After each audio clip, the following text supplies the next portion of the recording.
Welcome to council classes. UP triple SC PET exam से related सामान्य अध्ययन के महत्वपूर्ण क्वेश्चन जिनके आपके पेपर में आने की संभावना अधिक है डिस्कस किए जा रहे हैं। वीडियो में बताए गए क्वेश्चन आपको इंपॉर्टेंट लग रहे हैं तो चैनल को शेयर एंड सब्सक्राइब जरूर करें और नोटिफिकेशन को प्राप्त करने के लिए बेल आइकन को प्रेस करें। चलिए शुरू करते हैं सेशन को। क्वेश्चन नंबर 1 है आपका, पृथ्वी की ठोस प्रॉपर्टी में पाई जाने वाली धातुओं की प्रचुरता के संदर्भ में लौह धातु का कौन सा स्थान है। और आप लोगों से एक रिक्वेस्ट है कि आप लोग वीडियो को लास्ट तक पूरा देखें। यहाँ पे 40 क्वेश्चन आपको डिस्कस किए गए हैं। 40 क्वेश्चन वेरी इंपॉर्टेंट है आपके एग्जाम के लिए। जितने क्वेश्चन यहाँ पे बनाए गए सब आपके एग्जाम ओरिएंटेड बहुत ही महत्वपूर्ण क्वेश्चन यहाँ पे दिए गए हैं। यहाँ पे उन्हीं क्वेश्चन को लिया जाता है जो प्रीवियस ईयर में किसी न किसी एग्जाम में पूछे गए हैं, या उन क्वेश्चन को लिया जाता है जिन टॉपिक से क्वेश्चन बनते हैं उनको यहाँ पे ऐड ऑन किया गया है। तो ये सभी क्वेश्चन आपके लिए इंपॉर्टेंट है। अब चलिए देखते हैं, धातुओं की प्रचुरता के संदर्भ में लौह धातु का स्थान है कौन सा। तो इसका सही आंसर होगा आपका सेकंड, लौह धातु का दूसरा स्थान है। अब बात कर लेते हैं भू प्रॉपर्टी पे कौन कौन से तत्व पाए जाते हैं। तो पहला तत्व है आपका सर्वाधिक जो पाया जाता है वो है आपका ऑक्सीजन। ये कितने प्रतिशत है, ये है आपका 46.60% ये पाया जाता है भू प्रॉपर्टी पे सर्वाधिक ऑक्सीजन तत्व। उसके बाद पाया जाता है आपका सिलिकन। सिलिकन कितना पाया जाता है, इसका परसेंटेज जो है ये भी आप याद रखिए क्योंकि ये भी पूछा जा सकता है। ये सब क्वेश्चन बहुत बार बने हैं। ऑक्सीजन हो गया, उसके बाद सिलिकन हो गया, सिलिकन के बाद आ गया आपका एल्यूमिनियम। सिलिकन के बाद आ गया आपका एल्यूमिनियम का नंबर है वो कितना पाया जाता है, वो है आपका 8.13%। उसके बाद है आपका लोहा, आयरन, लोहा पाया जाता है आपका 5%। और उसके बाद पाया जाता है आपका कैल्शियम। इसी क्रम में आप लोग इसको याद रखे रहिए, इससे बहुत बार क्वेश्चन बना है और डिफरेंट टाइप के क्वेश्चन इसमें बनते रहते हैं। तो कैल्शियम पाया जाता है आपका 3.63%। ये क्रम है आपका पूरा, आप इसको याद रखिए। ऑक्सीजन, ऑक्सीजन के बाद सिलिकन, सिलिकन के बाद एल्यूमिनियम, एल्यूमिनियम के बाद लोहा, लोहा के बाद कैल्शियम। ये पूरा क्रम 5 तो मिनिमम याद ही होने चाहिए आप। और परसेंटेज भी याद रखिए कि किसका कितना परसेंटेज भू प्रॉपर्टी में पाया जाता है। तो ऑक्सीजन और सिलिकन क्या है, ऑक्सीजन और सिलिकन आपका ये क्या है, ये धातु जो है वो नहीं है। तो धातु कौन सा है, एल्यूमिनियम। एल्यूमिनियम के बाद लोहा। और क्वेश्चन में पूछा गया है कि धातुओं की प्रचुरता के संदर्भ में लौह धातु का स्थान कौन सा है, तो लौह धातु है आपका सेकंड नंबर। इसी तरह क्वेश्चन घुमा के पूछा जा सकता है। और सर्वाधिक क्वेश्चन तो ये बनता है कि भू प्रॉपर्टी पे सर्वाधिक तत्व कौन पाया जाता है, ये हो गया आपका ऑक्सीजन, उसके बाद सिलिकन और उसके बाद एल्यूमिनियम। और क्वेश्चन ये भी घुमा फिरा के पूछा जा सकता है कौन किस पोजीशन पे है, किसके कितने परसेंटेज हैं। ये सभी क्वेश्चन अन्य माध्यम से बन सकते हैं। तो आप इसका स्क्रीनशॉट ले लीजिए, याद है बहुत अच्छी बात है, नहीं याद है आप इसको लिख लीजिए। वेरी इंपॉर्टेंट टॉपिक है, बहुत क्वेश्चन बनते हैं इससे। अब देखते हैं अगला क्वेश्चन, क्वेश्चन नंबर 2। निम्नलिखित में से किस ग्रह का अपना कोई उपग्रह नहीं है। ये ग्रह है आपका option C Budh. Budh and शुक्र ऐसे ग्रह हैं जिनके क्या है उपग्रह नहीं है। और बुध जो है सूर्य के सर्वाधिक निकट ग्रह है, सर्वाधिक निकट ग्रह है बुध। अब आप जैसे देखेंगे शुक्र है, ये है आपका सूर्य, उसके बाद है आपका बुध, देन शुक्र, देन पृथ्वी, देन मंगल, देन बृहस्पति, ऐसे ग्रह हैं आपके। तो ये बुध आपका सर्वाधिक निकट है। और जब बात किया जाए आपका पृथ्वी के सर्वाधिक निकट कौन है, तब भी आपका हो जाएगा आपका बुध, शुक्र हो गया, फिर पृथ्वी हो गया, देन हो गया आपका मंगल और बृहस्पति। और मंगल और बृहस्पति के बीच में पाए जाते हैं क्या, आपके क्षुद्र ग्रह। ये भी क्वेश्चन बना है कि क्षुद्र ग्रह कहाँ पाए जाते हैं, ये है आपके मंगल और बृहस्पति के मध्य में। और बुध हो गया सबसे निकट। और बुध का वो देख लेते हैं आपका, इसका परिक्रमा कितने दिन में होता है। इसका परिक्रमा दिन है आपका 88 दिन। 88 दिन में ये परिक्रमा पूरा करता है। अब देखते हैं अगला क्वेश्चन, क्वेश्चन नंबर 3 है आपका, पूर्णिमा के बाद हर रात, पूर्णिमा के बाद हर रात चंद्रमा के चमकीले भाग का आकार क्या होता है, घटने लगता है। 15वें दिन जब चंद्रमा पूरी तरह से दिखाई नहीं देता तो वह दिन किस नाम से जाना जाता है। यह दिन जाना जाएगा आपका अमावस्या के नाम से। Option D is the right answer. आकार को भी याद रखिए, आकार क्या होता है इसका, घटने लगता है। अगला क्वेश्चन देखिए, क्वेश्चन नंबर 4। सौर मंडल का सबसे वातमय ग्रह निम्नलिखित में से कौन है। वातमय या सबसे दूरस्थ ग्रह कौन सा है, तो ये है आपका नेपच्यून। कभी कभी इंग्लिश में ही ऐसे क्वेश्चन पूछा जा सकता है। पूछा जा सकता है क्या, ये पूछा गया है किसी न किसी एग्जाम में पूछा गया है। और नेपच्यून को हम हिंदी में बोलते हैं वरुण। तो आप इंग्लिश के साथ साथ हिंदी भी जानते रहिए और हिंदी के साथ साथ इंग्लिश भी जानते रहिए। जो क्वेश्चन बहुत बार पूछे गए उनके वर्ड को आप ध्यान में रखिए कि कभी भी ऐसा क्वेश्चन बन सकता है। वरुण को बोलते हैं नेपच्यून, इसका आप ध्यान रखिए। ये सौरमंडल का सबसे दूरस्थ ग्रह है, सौरमंडल का सबसे दूरस्थ, सौरमंडल का सबसे दूरस्थ ग्रह है ये। दूरस्थ मतलब कि सूर्य से सबसे दूर स्थिति इसी की है, दूरस्थ ग्रह, ठीक। और उसके बाद इसी को सबसे ठंडा ग्रह भी जाना जाता है, सबसे ठंडा ग्रह। तो क्वेश्चन पूछा जाए सबसे ठंडा ग्रह कौन है सौरमंडल में, तो ये होगा आपका नेपच्यून या वरुण। और इसमें क्या है, नेक्स्ट क्वेश्चन है क्वेश्चन नंबर 5। क्वेश्चन नंबर 5 है आपका, किस महीने में पृथ्वी से लाइरेट्स नाम का उल्कापात दिखाई दे सकता है? इसका सही आंसर होगा आपका अप्रैल में, ऑप्शन सी। अप्रैल ऐसा महीना है जिसमें पृथ्वी से लाइरेट्स नामक उल्कापात आपका दिखाई देता है। इसमें होता क्या है, आप इसके बैकग्राउंड में थोड़ा सुन लीजिए। ये होता यह है कि पृथ्वी जब है ऐसे क्षेत्र से, किसी ऐसे क्षेत्र से गुजरती है जहां अंतरिक्ष में धूमकेतुओं की जो पुंज की स्थिति है, वो छोटे छोटे उल्काओं की बहुत अधिक संख्या उस समय विद्यमान रहती है, तो वही दिखाई देता है लाइरेट्स के रूप में। वो किस महीने में होती है आपकी, अप्रैल महीने में। अब देखते हैं नेक्स्ट क्वेश्चन, क्वेश्चन नंबर 6।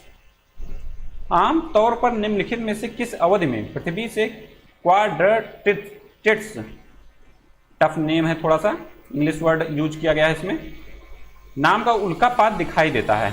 आप क्वेश्चन को ध्यान दीजिए, क्वेश्चन ये पूछा गया है तो पृथ्वी से इस नाम का उल्कापात दिखाई देता है किस महीने में? ये है आपका दिसंबर से जनवरी महीने में। अब देखते हैं नेक्स्ट क्वेश्चन, क्वेश्चन नंबर 7। पृथ्वी की परपटी का प्रमुख अंश मुख्य रूप से गठित होता है किससे? इसका प्रमुख अंश गठित होता है आपका ऑक्सीजन और सिलिकॉन से। Option B is the right answer, oxygen और सिलिकॉन। नेक्स्ट क्वेश्चन देखिए, क्वेश्चन नंबर 8 है आपका, किस नक्षत्र मंडल को सप्तऋषि कहा जाता है? किस नक्षत्र मंडल को सप्तऋषि कहा जाता है?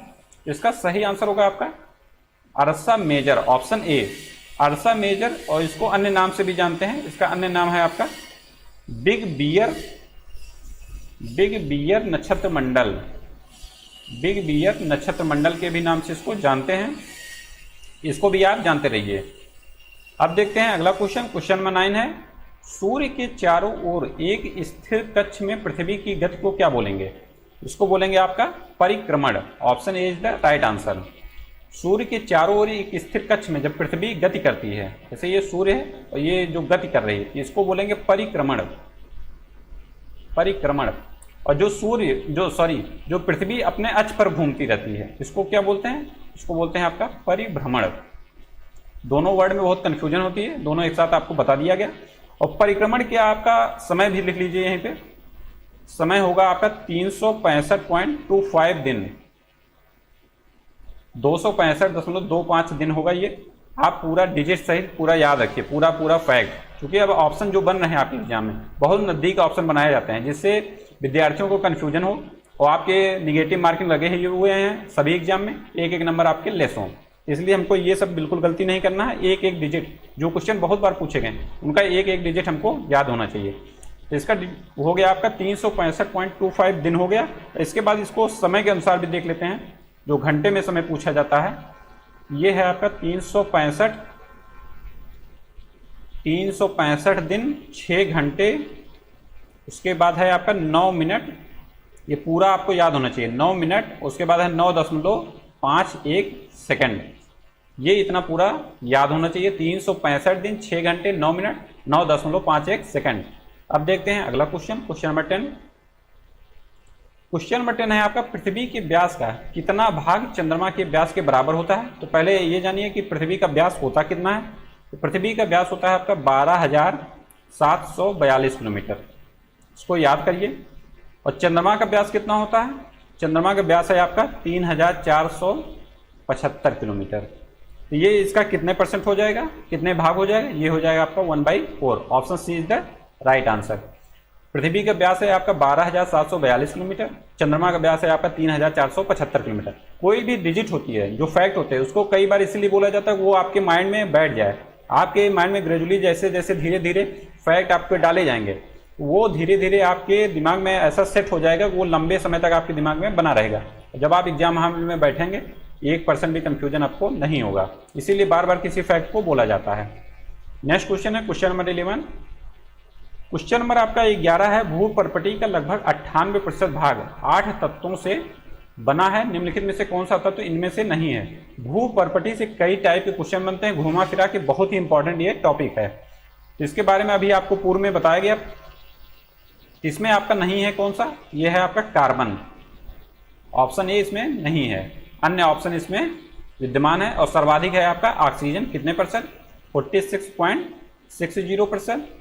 और इसके बाद इसमें कैल्शियम कितना है, इसको भी आप याद रखिए, ये है आपका 3.63%। उसके बाद इसमें सिलिकॉन कितना है, ये है आपका 27.72%। फिर से बता दिया गया, आपको फिर से सुनाई दिया, फिर से आपको याद होना चाहिए, माइंड में रिमाइंड होना चाहिए कि हाँ यही पिछले क्वेश्चन में आपको बताया गया, क्वेश्चन नंबर 1 में। अब देखते हैं अगला question, question number 12। Question number 12 है आपका, अर्सा मेजर अथवा बिग बियर एक प्रकार का क्या है। तो अर्सा मेजर और बिग बियर है आपका नक्षत्र मंडल, option B is the right answer. Next question देखिए, क्वेश्चन नंबर 13 है आपके सामने, सूर्य के चारों ओर चक्कर लगाने वाले पत्थरों के छोटे छोटे टुकड़ों को क्या कहते हैं। इसका सही आंसर है, ये इसको बोलेंगे उल्का पिंड, ऑप्शन बी। नेक्स्ट क्वेश्चन है आपके स्क्रीन पे, क्वेश्चन नंबर 14 है आपका, ध्रुव तारे का दूसरा नाम क्या है। तो ध्रुव तारे को उत्तरी तारा के नाम से भी जानते हैं, क्योंकि इसकी अवस्थिति होती है आकाश में उत्तर दिशा में, जिसको उत्तरी तारा के भी नाम से जानते हैं। नेक्स्ट क्वेश्चन है आपके सामने, पृथ्वी की क्रस्ट में सबसे प्रचुर मात्रा में कौन सी धातु पाई जाती है। इसका सही आंसर है आपका एल्यूमिनियम। ये अभी आपको भूपर्पटी वाला बताया है क्या, एल्यूमिनियम सर्वाधिक धातु कौन सी है, एल्यूमिनियम। इसके बाद सेकंड नंबर पे कौन सी धातु है, वो है आपकी लोहा। ये दोनों धातु हैं, और जब तत्व पूछा जाए तो तत्व में हो जाएगा ऑक्सीजन, ऑक्सीजन के बाद सिलिकॉन, देन एल्यूमिनियम, देन लोहा, देन कैल्शियम। अब देखते हैं अगला क्वेश्चन, क्वेश्चन नंबर 16, निशाकाश रात्रि आकाश में चमकने वाले पिंडों को किस नाम से जाना जाता है। ये इनको जाना जाता है खगोलीय पिंड के नाम से, जो रात्रि में आकाश में चमकते हैं उसको जाना जाता है आपके खगोलीय पिंड के नाम से। नेक्स्ट क्वेश्चन देखिए, क्वेश्चन नंबर 17, सूर्य चंद्रमा तथा वे सभी वस्तुएं जो रात के समय आसमान में चमकती हैं क्या कहलाती हैं। तो इसको बोलेंगे आप खगोलीय पिंड, ऑप्शन सी। अभी आपको पूर्व में ही डिस्कस किया गया, जो सूर्य चंद्रमा या कोई भी तारा जो रात में चमकता रहता है उसको बोलेंगे आप खगोलीय पिंड। जैसे तारा भी ऑप्शन में है, लेकिन आपको कंफ्यूजन नहीं होना चाहिए, जो रात में चमकेगा उसको बोलेंगे आप खगोलीय पिंड, ऑप्शन सी। ये क्वेश्चन पूछा गया है और आयोग के द्वारा यही आंसर माना गया है, खगोलीय पिंड। नेक्स्ट क्वेश्चन देखते हैं, क्वेश्चन नंबर 18, ग्रीष्म काल में रात के पहले प्रहर में दिखने वाले प्रसिद्ध तारामंडल को किस नाम से जाना जाता है। इसका सही आंसर है आपका सप्तर्षि तारामंडल, ऑप्शन डी। नेक्स्ट क्वेश्चन देखिए, क्वेश्चन नंबर 19, तारों के विभिन्न समूहों द्वारा बनाई गई विविध आकृतियों को क्या कहते हैं। तो इसको कहेंगे आप नक्षत्र मंडल, option D is the right answer. Next question देखिए, क्वेश्चन नंबर 20 है आपका, ग्रेट बियर कहा जाने वाला तारामंडल कितने चमकीले तारों से बना हुआ है। ये है आपके 7 तारा या सप्तर्षि, और ग्रेट बियर को ही बोलते हैं अर्सा मेजर या बिग बियर, अर्सा मेजर या बिग बियर या ग्रेट बियर। ये कितने तारों से मिलकर बना होता है, 7 तारों से। अगला क्वेश्चन है आपके सामने, सफेद पोह पर्वत श्रृंखला का एक बड़ा हिस्सा किस देश में है। यह है आपका पाकिस्तान में, ऑप्शन बी। और इसका हिस्सा अन्य किस देश में है, यह है आपका पूर्वी अफगानिस्तान में, पूर्वी अफगानिस्तान में। इसको भी आप जानते रहिए, पाकिस्तान तथा पूर्वी अफगानिस्तान में। और इसी पर्वत श्रृंखला पे एक दर्रा पाया जाता है, खैबर दर्रा। खैबर दर्रा बहुत चर्चित दर्रा है, इसी का इतिहास में कई जगह जिक्र होता है खैबर दर्रे का। यहाँ से आक्रमण कई बार इसी मार्ग से होता हुआ भारत देश पर हुआ है। ये आपका पाया जाता है सफेद पोह पर्वत श्रृंखला के ही स्थान पे, या पर्वत श्रृंखला में ही ये खैबर दर्रा अवस्थित है। नेक्स्ट क्वेश्चन देखते हैं, क्वेश्चन नंबर 22, चंद्रमा या एक उपग्रह की कक्षा में पृथ्वी के निकटतम तक बिंदु को क्या कहते हैं। तो इसका सही आंसर होगा आपको भू समीपक या पेरिजी, इंग्लिश वर्ड भी आप जानते रहिए, perigee, option B is the right answer. और एपोजी कौन सी अवस्थिति होती है, एपोजी या भूम्यच्छ, ये अवस्थिति होती है जब दूरस्थ जो रहता है बिंदु, दूरस्थ बिंदु तो बोलेंगे आप इसको एपोजी। और जब नजदीक बिंदु रहता है, चंद्रमा या कोई भी उपग्रह जो रहता है, जब पृथ्वी के नजदीक रहेगा तो इसको बोलेंगे आप क्या, पेरिजी। और जब दूर रहेगा तब क्या बोलेंगे इसको, एपोजिट। दोनों बहुत ही कंफ्यूजन क्रिएट करते हैं वर्ड, दोनों एक साथ इसीलिए बता दिए गए, इसीलिए ऑप्शन में भी है कि दोनों आप एक साथ समझ जाइए और बिल्कुल आपको कंफ्यूजन ना हो। एपोजी मतलब जो दूर, पेरिजी मतलब जो निकट रहे, आप इसी से समझ सकते हैं इसको। नेक्स्ट क्वेश्चन है क्वेश्चन नंबर 23। निम्नलिखित में से कौन कार्बोहाइड्रेट के पाचन का प्रमुख अंत उत्पाद होता है? इसका सही आंसर है आपका glucose. Option C is the, sorry glucose दिया है, ऑप्शन बी में, ऑप्शन बी आपका सही है। और ग्लूकोज के अलावा और अन्य कौन कौन से उत्पाद होते हैं जो कार्बोहाइड्रेट के पाचन में लास्ट में पाए जाते हैं? तो ग्लूकोज के अलावा हो गया आपका फ्रक्टोज, फ्रक्टोज हो गया आपका, उसके बाद हो गया आपका गैलेक्टोज, ये भी आपका पूछा जा सकता है, इसको भी आप जानते रहिए। फ्रक्टोज हो गया, उसके बाद गैलेक्टोज, ये तीनों हैं क्या, ये तीनों हैं आपके मोनोसैकेराइड, इसके बारे में भी जानते रहिए। कभी कभी ऑप्शन में ये रहता है कि कौन सा मोनोसैकेराइड नहीं है, तो ग्लूकोज, फ्रक्टोज, गैलेक्टोज क्या है, मोनोसैकेराइड, ये एक अणु से मिलकर बने हुए हैं, एक अणु से। इतना आपके लिए सफिशियंट है। अब देखिए नेक्स्ट क्वेश्चन, क्वेश्चन नंबर 24। एक वयस्क मनुष्य में कितने स्वदंत होते हैं? कितने स्वदंत होते हैं? इसका सही आंसर है आपका 4। Option C is the right answer. और स्वदंत को अन्य किस नाम से जानते हैं? जैसे अन्य नाम आप लोगों ने काफी सुना होगा, रदनक, रदनक नाम आप लोगों ने काफी सुना होगा, स्वदंत नाम नहीं सुना होगा। लेकिन ये क्वेश्चन में पूछा गया है कि कितने स्वदंत होते हैं, तो इसको भी आप जानते रहिए। ऑप्शन इसमें सही है 4। अब देखते हैं अगला क्वेश्चन, क्वेश्चन नंबर 25। एक वयस्क मानव के पास कितने कैनाइन दांत होते हैं?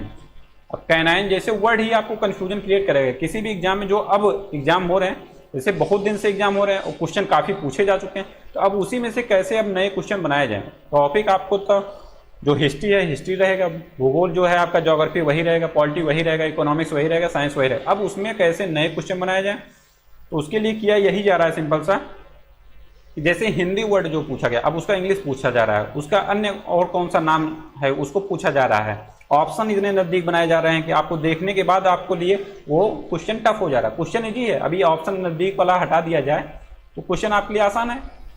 आपने पढ़ा तो हुआ ही है, लेकिन जब वो डिजिट में दे दिया जाता है एकदम फैक्चुअल इन्फॉर्मेशन कि हाँ 12,492 होगा या 93 होगा, तो आपको क्या है, जब डिजिट याद रहेगी तभी कर पाएंगे। तो यहीं से धीरे धीरे आपको पेपर टफ हो जाता है। तो अब प्रेजेंट टाइम में यही आपके लिए किया जा रहा है। इससे हम लोगों को पार पाने के लिए क्या करना है, एक कदम आगे बढ़ के हम लोगों को सोचना है, और सोचना आपको नहीं, सोचना मुझे है, आपको बस इंप्लीमेंट करना है जो यहाँ पे बताया जा रहा है। अब देखिए कितने प्रकार के कैनाइन दांत होते थे, इसका भी आंसर होगा आपका 4। Option D is the right answer. और कैनाइन दांत को भी किस नाम से जानते हैं, रदनक या आपका स्वदंत। कैनाइन को भी जानते हैं किस नाम से, रदनक या रदनक बता दिया गया, उसके बाद है आपका स्वदंत। ये तीनों नाम एक ही दांत के हैं, कैनाइन, रदनक या स्वदंत। इनकी संख्या कितनी है, 4। अब देखिए अगला क्वेश्चन, मानव शरीर में पाचन तंत्र का सबसे लंबा हिस्सा कौन सा है? तो सबसे लंबा हिस्सा होता है आपका छोटी आंत। Option A is the right answer. छोटी आंत की लंबाई भी आप लोग जान लीजिए, इसकी लंबाई आपकी 6.5 मीटर से 7.5 मीटर, लंबाई भी याद कर लीजिए, 6.5 मीटर से 7.5 मीटर। अब देखिए नेक्स्ट क्वेश्चन, क्वेश्चन नंबर 27 है आपका, गुर्दे तथा किडनी की संरचनात्मक और कार्यात्मक इकाई क्या है? इसका सही आंसर होगा आपका वृक्काणु। ऑप्शन बी, वृक्काणु को आप बोलते हैं नेफ्रॉन। अब आप लोगों ने नेफ्रॉन तो काफी बार सुना होगा, नेफ्रॉन तो तुरंत आप लोग गेस कर ले जाएंगे कि हाँ यही आंसर इसका सही होगा, लेकिन जब वृक्काणु आएगा तब आपको थोड़ा सा कंफ्यूजन हो सकता है, और जो लोग पढ़े होंगे उन लोगों के लिए बिल्कुल कंफ्यूजन यहाँ भी नहीं है। तो वर्ड इसीलिए आपके अब प्रेजेंट टाइम पे जो एग्जाम कंडक्ट हो रहे हैं, वर्ड इसीलिए जो अन्य नाम है वही आपके पूछे जा रहे हैं। तो गुर्दे की संरचनात्मक और कार्यात्मक इकाई हो गई आपकी वृक्काणु अथवा नेफ्रॉन। अब देखिए अगला क्वेश्चन, चिकित्सा विज्ञान की वह शाखा, चिकित्सा विज्ञान की वह शाखा जो गुर्दों से संबंधित है, तो इसका सही आंसर हो जाएगा नेफ्रॉन। अभी आपको पूर्व में डिस्कस किया गया, तो नेफ्रोलॉजी इसका सही आंसर हो जाएगा, गुर्दों से संबंधित। अब देखिए अगला क्वेश्चन, क्वेश्चन नंबर 29, कौन सा पदार्थ सामान्यतः मूत्र में पाया जाता है? तो इसका सही आंसर होगा आपका क्रिएटिनिन। क्रिएटिनिन जो है ये आपका सामान्यतः मूत्र में पाया जाता है। और मूत्र में और क्या क्या पाया जाता है इसके बारे में भी क्वेश्चन बना है। इसमें पाया जाता है आपका जल, सर्वाधिक जल पाया जाता है कितने %? 95%। उसके बाद पाया जाता है आपका 2% अनावश्यक लवणों के आयन, अनावश्यक लवणों के आयन परसेंटेज भी आप ध्यान में रखिए। उसके बाद पाया जाता है 2.6% यूरिया, ये क्वेश्चन पूछा गया है कि यूरिया कितना पाया जाता है? 2.6%। उसके बाद पाया जाता है आपका क्रिएटिनिन, ये कितना है? 0.3% पाया जाता है ये। उसके बाद अन्य सूक्ष्म मात्रा में यूरिक अम्ल व अन्य अपशिष्ट पदार्थ इसमें पाए जाते हैं। अब देखते हैं अगला क्वेश्चन, क्वेश्चन नंबर 30। मूत्र त्याग करने से पहले वह मानव शरीर के उत्सर्जन अंग के किस भाग में संग्रहित होता है? तो इसका सही आंसर है आपका मूत्राशय, ऑप्शन डी। मूत्राशय में ये सर्वप्रथम संग्रहित रहता है, उसके बाद ये इसका उत्सर्जन होता है। नेक्स्ट क्वेश्चन देखिए 31। जब किडनी सही तरीके से काम करना बंद कर देती है तो अपशिष्ट उत्पादों और खून से अतिरिक्त जो द्रव होता है को निकालने की प्रक्रिया को क्या बोला जाता है? इस शब्द का यूज आप लोगों ने खूब सुना होगा कि हाँ ये डायलिसिस हो रही है, इनका ब्लड चेंज किया जा रहा है। आप लोगों ने खूब अपने अगल बगल सुना होगा कि डायलिसिस हो रही है इनका, तो ये शब्द है आपका डायलिसिस। अगला क्वेश्चन है क्वेश्चन नंबर 32। बोमेंस कैप्सूल पाए जाते हैं, बोमेंस कैप्सूल पाए जाते हैं कहाँ पे? ये पाए जाते हैं आपके स्तनधारियों के गुर्दे में, option B is the right answer. गुर्दे में बोमेंस कैप्सूल पाए जाते हैं। अगला क्वेश्चन है क्वेश्चन नंबर 33। मानव मूत्र का पीला रंग किस वजह से होता है? तो पीला रंग होता है आपका यूरोक्रोम के कारण, option C is the right answer. Urochrome अथवा इसी को बोलते हैं यूरोबिलिन, यूरोबिलिन, इसको भी आप जानते रहिए। यूरोक्रोम अथवा यूरोबिलिन के कारण ही मानव मूत्र पीले रंग का होता है। नेक्स्ट क्वेश्चन है क्वेश्चन नंबर 34। वर्तमान में कितने मान्य अनिवार्य विटामिन हैं? इसकी संख्या है आपकी वर्तमान में 13, option C is the right answer. और इसमें 13 में है कौन कौन से? विटामिन एक होते हैं आपके जल में घुलनशील, और दूसरे होते हैं आपके वसा में। तो जल में घुलनशील कौन कौन से विटामिन होंगे? तो वो हो जाएगा आपका vitamin B and C. Vitamin में सब विटामिन होते हैं, जैसे विटामिन हो गया B6 हो गया, B9 हो गया, तो ये सब आपके B3 हो गया, तो ये आपके सब विटामिन हैं। इनकी संख्या कितनी है? ये हैं 8। उसके बाद सी हो गया। और वसा में कौन कौन से घुलनशील विटामिन हैं?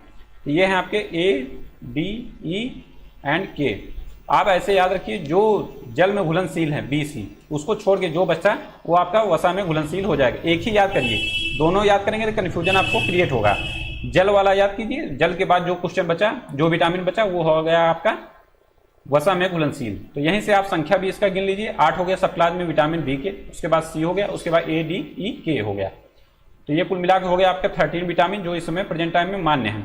और एक क्वेश्चन और बनता है जैसे क्वेश्चन आ गया कि हाँ सब्जियों को धुलने पे कौन सा विटामिन हम लोगों का हट जाता है। तो भाई जब बी और सी जल में घुलनशील है, जब उसको धुलेंगे या कुछ भी ऐसा कार्य करेंगे जहाँ वो जल में जिसके साथ वो उसकी अक्रिया होगी, तो वो ऑटोमेटिक सी बात है जब विटामिन वो जल में घुलनशील है तो घुल के बाहर हो ही जाएगा। तो यहीं से इसका आप आंसर इसका भी पकड़ सकते हैं। कई आंसर आप देखेंगे पेपर में आपके ऑप्शन ऐसे रहते हैं कि कई आंसर तो आप लॉजिकल रूप से जैसे उसको फैक्चुअल पढ़े नहीं रहेंगे, लेकिन जब आप पूरा जीएस पढ़े हैं, अच्छे तरीके से प्रैक्टिस किए हैं, तो आपको समझ में आएगा कि हाँ क्या करना है क्या नहीं करना है। तो वहां से आप लोग इसको कर ले जाएंगे। तो इसीलिए समझते हुए चलना है, प्रैक्टिस को बार बार करना है। प्रैक्टिस करने से फायदा यही है कि जैसे बुक आप पढ़ रहे हैं, बुक तो पढ़ लिए ठीक है, उसके बाद क्वेश्चन आपके कैसे पुटअप हो रहे हैं एग्जाम में, जो प्रेजेंट टाइम के एग्जाम कैसे पुटअप हो रहे हैं और कैसे उस टॉपिक से क्वेश्चन बन सकते हैं, ये आपको मिलेगा प्रैक्टिस से ही। इसीलिए प्रैक्टिस बहुत मस्ट है प्रेजेंट टाइम के कंपटीशन में।